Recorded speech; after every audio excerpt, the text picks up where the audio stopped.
So hello my dear students, आप सभी का स्वागत है आपके अपने यूट्यूब चैनल पीपीआई ट्यूटोरियल में। और आज की इस वीडियो में आपने थंबनेल सही देखा है, हम लोग मॉक टेस्ट करने वाले हैं।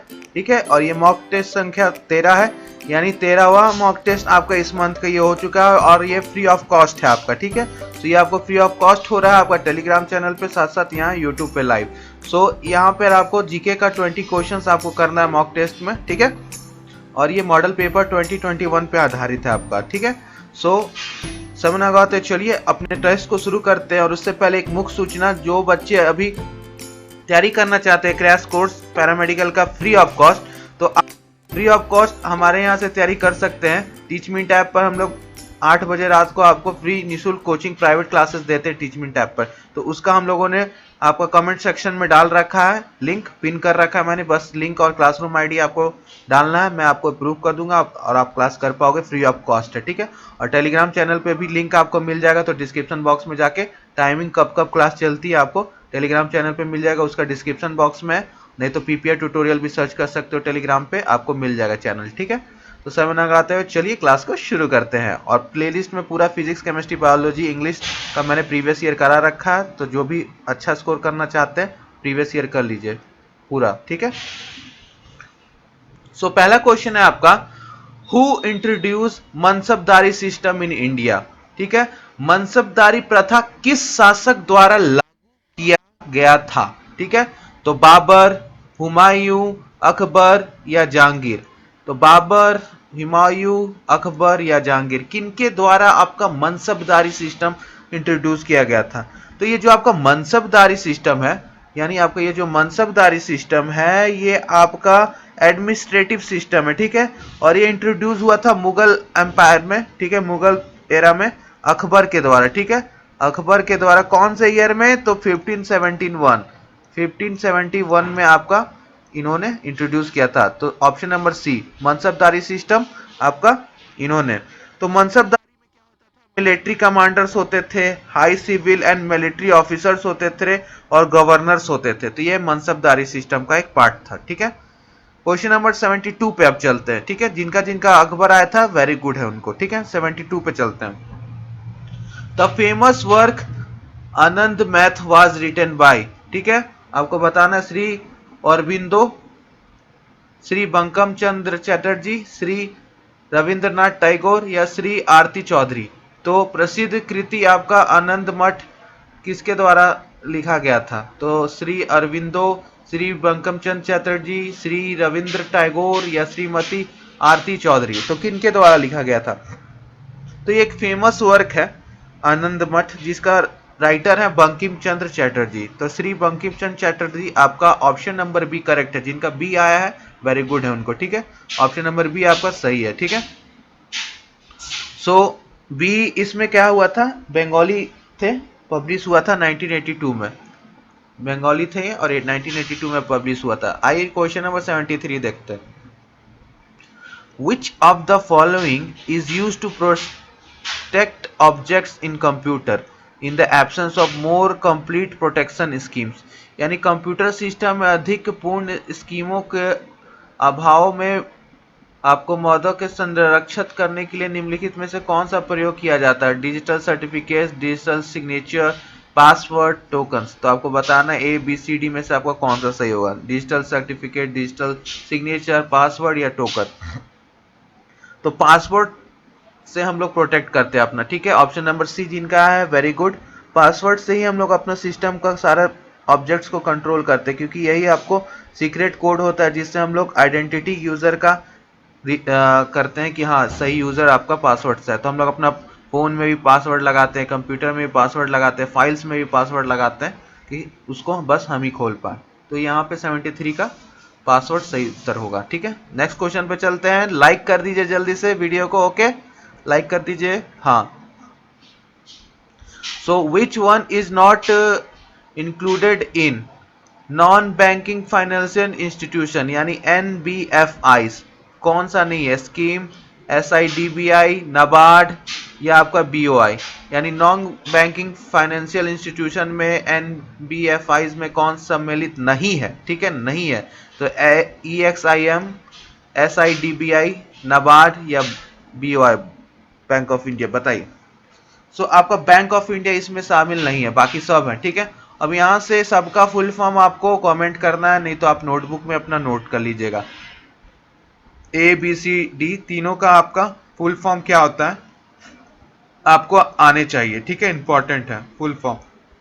तो ये आपका होमवर्क है, ठीक है, आप नोट कर लेना, और जिनके पास कुछ टाइम हो तो कमेंट भी कर देना, ठीक है, वेरी गुड मिलेगा इधर से। चलिए क्वेश्चन नंबर 75 पे चलते हैं। तो 75 क्वेश्चन आपसे पूछ रहा है, who has the power to prorogue the Lok Sabha. Lok Sabha स्थगित करने का अधिकार किसके पास है? तो speaker, prime minister, the minister of parliament affairs और प्रेसिडेंट। किसको लिया गया है लोकसभा स्थगित करने का अधिकार? अध्यक्ष, प्रधानमंत्री, संसद कार्य मंत्री या राष्ट्रपति? किसको दिया गया? तो ये ताकत सिर्फ प्रेसिडेंट के पास है, राष्ट्रपिता के पास हमारे हैं, राष्ट्रपति के पास है हमारे, ठीक है, सॉरी राष्ट्रपिता बोल दिया था, राष्ट्रपति के पास आपका है, यानी डी प्रेसिडेंट। इनके पास पावर है कि आप लोकसभा को ये स्थगित कर सकते हैं, क्योंकि ये हेड होते हैं स्टेट के, बट नॉट एग्जीक्यूटिव, ठीक है। तो प्रेसिडेंट दोनों हाउस को आपको समन कर सकता है, ठीक है, लोअर हाउस और अपर हाउस दोनों हाउस को, ठीक है। इनके पास डिसॉल्व करने का भी ताकत है, यानी वो डिसॉल्व कर सकते हैं लोकसभा को, इतना ताकत इनको दिया गया है हमारे संविधान द्वारा, ठीक है, स्थगित और निलंबित कर सकते हैं। तो प्रेसिडेंट, अब बहुत अच्छा क्वेश्चन है, वीवीआई, ठीक है। 76 पे चलते हैं। Which of the following was not actively engaged in social and religious reform in India? निम्नलिखित में से कौन सा भारत में सामाजिक और धार्मिक सुधार में सक्रिय से नहीं जुड़े? नहीं दे रखा, ठीक है, नॉट। तो आपका राजा राम मोहन रॉय, पंडित ईश्वर चंद्र विद्यासागर, ज्योतिबा फुले या भरतेंदु हरिश्चंद्र? बताइए एबीसीडी में से कौन सा सही होगा, जल्दी बता दीजिए। तो आपका ऑप्शन नंबर डी भरतेंदु आपका Harish Chandra was not actively engage in social and religious reform in India, ठीक है। तो ये राइटर थे, हिंदी राइटर्स थे, तो ये ज्यादा इस सब में नहीं थे। बाकी तीनों आपका राजा राम मोहन रॉय, पंडित ईश्वर चंद्र विद्यासागर और ज्योतिबा फुले, ये तीनों आपका रिलीजियस और सोशल रिफॉर्म में, आपका धार्मिक और सामाजिक सुधार में सक्रिय थे। ये हिंदी राइटर थे आपका भरत तेंदु हरिश्चंद्र, ठीक है, तो डी हो जाएगा, ठीक है। नेक्स्ट क्वेश्चन पे चले, एक बार लाइक कर दीजिए, जल्दी से लाइक कर दीजिए, वीडियो पे कम है लाइक, फटाफट लाइक कर दीजिए। चलिए क्वेश्चन नंबर 77 पे चलते हैं। The term of office of vice president of India, ठीक है, तो आपका 4 years, 5 years, 2 years, 6 year. Bharat के उपराष्ट्रपिता का कार्यकाल कितना होता है? 4 साल का, 5 साल का, 2 साल का या 6 साल का? तो जो हमारे वाइस प्रेसिडेंट होते हैं उपराष्ट्रपति, उनका 5 साल का कार्यकाल रहता है, 5 ईयर्स, ठीक है। बहुत अच्छा क्वेश्चन है, वीवीआई, ठीक है, वीवीआई कर लीजिएगा। 77 भारत के राष्ट्रपति का कार्यकाल कितना होता है? तो 5 ईयर्स होता है। जिनका 5 ईयर्स था, वेरी गुड है आप लोगों को, ठीक है। और ये हमारे इंडिया में सेकंड हाईएस्ट कॉन्स्टिट्यूशनल ऑफिस संभालते हैं, ठीक है, प्रेसिडेंट के बाद सबसे बड़े हैं। 78 चलते हैं। Who was responsible for the integration of princely state into Indian Union after independence? बहुत इजी क्वेश्चन है। स्वतंत्रता के बाद रियासतों को भारत संघ में एकीकरण करने के लिए कौन जिम्मेदार है? तो आपका श्री राजा गोपालाचार्य, पंडित जवाहरलाल नेहरू, आपका सरदार वल्लभ भाई पटेल या डी मौलाना अबुल कलाम आजाद? किन्होंने दिया था एबीसीडी में से? तो ये तो सबको पता है, सरदार वल्लभ भाई पटेल, ऑप्शन नंबर सी आपका सही होगा। आयरन मैन ऑफ इंडिया, क्या है ये? आयरन मैन है। इनके आपका स्टैच्यू ऑफ यूनिटी भी बना हुआ है गुजरात में। कहाँ बना हुआ है, एड्रेस डालिएगा तो कमेंट बॉक्स में। गुजरात में जो स्टैच्यू ऑफ यूनिटी बना है, कौन से नदी पे और कहाँ बना हुआ है स्टैच्यू ऑफ यूनिटी, आपको कमेंट करना है, ठीक है। चलिए 79 पे चलते हैं। Who is the first Indian gold medal winner in individual category in Olympic Games? Abhinav Bindra, Sushil Kumar, R V S Rathore, Leander Paes. यानी ओलंपिक खेलों में एकल वर्ग में स्वर्ण पदक जीतने वाले पहले भारतीय कौन थे? अभिनव बिंद्रा, सुशील कुमार, आरवीएस राठौड़ या डी आपका लिएंडर पेस? तो आपका सबसे पहले अभिनव बिंद्रा ने आपका first Indian gold medal winner थे इंडिविजुअल कैटेगरी में, और इन्होंने 10 मीटर, हाँ तो इन्होंने 10 मीटर वाला एयर राइफल इवेंट में बीजिंग के ओलंपिक में, यानी बीजिंग का ओलंपिक कब हुआ था, 2008 में बीजिंग में हुआ था ओलंपिक, तो वहां पर इन्होंने ओलंपिक गेम्स में 10 मीटर एयर राइफल इवेंट में पहला इंडिविजुअल कैटेगरी में गोल्ड मेडल जीता था। ठीक है, तो 79 का आपका अभिनव बिंद्रा। ठीक है,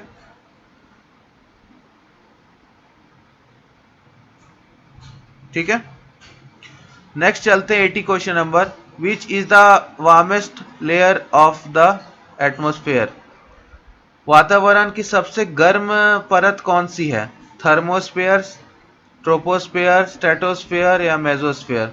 ठीक है, तो आपको बताना सबसे गर्म लेयर कौन सी है, तो थर्मोस्फेयर ए आपका सही उत्तर हो जाएगा। ठीक है, ये 80 किलोमीटर तक सतह से ऊपर तक जाती है। ठीक है, यार इसी में हमारा टेम्परेचर और सोलर रेडिएशन सब इसी में रहता है, इस वजह से सबसे गर्म है। ठीक है, जिनका ए था वेरी गुड। 80 नंबर 1 पे आ जाता है, 81 पे। On which river is the Tehri dam build, Tehri बंध किस नदी पर बंधा हुआ है, अलकनंदा, भागीरथी, गंगा या हुगली। जल्दी से आंसर दे दीजिए, इस क्वेश्चन का बहुत बार पूछा गया है और बहुत इजी क्वेश्चन है। टेहरी बंध आपका किस पे है, तो ये आपका सबसे हाईएस्ट डैम है, ये तो सबको पता है, टेहरी डैम सबसे हाईएस्ट डैम है हमारा, वो सबसे ऊंचा डैम है। ठीक है, कौन से नदी पे बना हुआ है, तो ये आपका कौन से नदी पे है, यस ये आपका भागीरथी नदी पे, उत्तराखंड यूके। ठीक है, उत्तराखंड में यूके में आपका है, और ये यहाँ आपका 1000 मेगावाट का बिजली भी उत्पन्न होता है। ठीक है, 1000 मेगावाट का यहाँ पे कैपेसिटी का बना हुआ है टेहरी पे। ठीक है, टेहरी इन उत्तराखंड, टेहरी कहाँ है आपका, उत्तराखंड में, तो ये तो ऐसे भी पता चल जाएगा। ठीक है, भागीरथी नदी पे। आइए 82 क्वेश्चंस करते हैं। क्वेश्चन नंबर 82 क्या पूछ रहा है आपसे, फटाफट देखते हैं। The discretionary power of governor is limited to appointment of chief minister, dismissal of minister, dissolution of legislative assembly, assents to bill. राज्यपाल के विवेकाधिकार कहां पर सीमित है, मुख्यमंत्री की नियुक्ति, मंत्रालय की बर्खास्ती, आपका विधानसभा को भंग करना, रिजोल्यूशन, और विधायकों की स्वीकृति देना। तो आपका जो डिस्क्रिशनरी पावर है of governor is limited to assents of bill, यहाँ तक है, बस बिल तक है, विधायकों को स्वीकृति देना। ठीक है, तो आपका डी है। ठीक है, तो ये आपका सही उत्तर हो गया। चलते हैं नेक्स्ट क्वेश्चन की ओर। Question number 83, who is the first law officer of country, किसे देश का प्रथम विधि अधिकारी कौन है देश का, chief justice of India, attorney general, law minister, solicitor general. तो भारत का प्रमुख न्यायाधीश, महान्यायवादी, या आपका विधि मंत्री, या महान्यायिका कर्ता कौन है आपका, तो अटॉर्नी जनरल को हम लोग कहते हैं। ठीक है, ऑप्शन नंबर बी, महान्यायवादी को हम लोग फर्स्ट लॉ ऑफिसर बोलते हैं। ऑप्शन नंबर बी जिनका सही है, वेरी गुड, बहुत अच्छा क्वेश्चन था, वीवीआई कर लीजिए इसको, वीवीआई आ सकता है। 84 पूछ रहा है, which state in India has the largest coast line, ये तो हम लोग हमेशा करते आए हैं, तमिलनाडु, आंध्र प्रदेश, गुजरात, वेस्ट बंगाल। भारत के किस राज्य में सबसे लंबी तटीय रेखा होती है, तमिलनाडु, आंध्र प्रदेश, गुजरात या पश्चिम बंगाल। तो सबको पता है कि आपका गुजरात सही उत्तर हो जाएगा, तो गुजरात आपका सही है। 85 देखते हैं, जोग falls in Karnataka is located over which river, Kaveri, Godavari, Sabarmati, Krishna. Karnataka स्थित जोग प्राप्त किस नदी पर है, कावेरी, गोदावरी, साबरमती या कृष्णा। तो आपका इसका करेक्ट उत्तर हो जाएगा यस, जोग फॉल्स। तो जोग फॉल्स आपका कर्नाटक में है, तो कर्नाटक कहाँ लोकेटेड है आपका, साबरमती रिवर पर, तो सी। ठीक है, जोग falls in Karnataka is located over Sabarmati river, और ये सेकंड सबसे बड़ा वाटरफॉल है इंडिया में। ठीक है, हाँ चलिए नेक्स्ट चलते हैं। Question number 86, world economic outlook report is published by which of the following, IMF, World Bank, RBI, UNCTAD. यानी वर्ल्ड इकोनॉमिक आउटलुक रिपोर्ट किसके द्वारा प्रकाशित किया जाता है? अंतर्राष्ट्रीय मुद्रा कोष, विश्व बैंक, भारत रिजर्व बैंक या यूएनसीटीएडी के द्वारा, किसके द्वारा किया जाता है? तो आपका वर्ल्ड इकोनॉमिक आउटलुक रिपोर्ट हमारा आईएमएफ के द्वारा किया जाता है। और ये सब क्वेश्चंस बहुत आता है। एक और मॉक टेस्ट में मैंने आईएमएफ का जिक्र किया था, इंटरनेशनल मॉनेटरी फंड का, ठीक है, जो कि 1945 में क्रिएट हुआ था आपका, ठीक है। चलिए, तो इसका सही हो जाएगा ए, अंतर्राष्ट्रीय मुद्रा कोष। Question number 87, the number of permanent member of UN security council, ठीक है।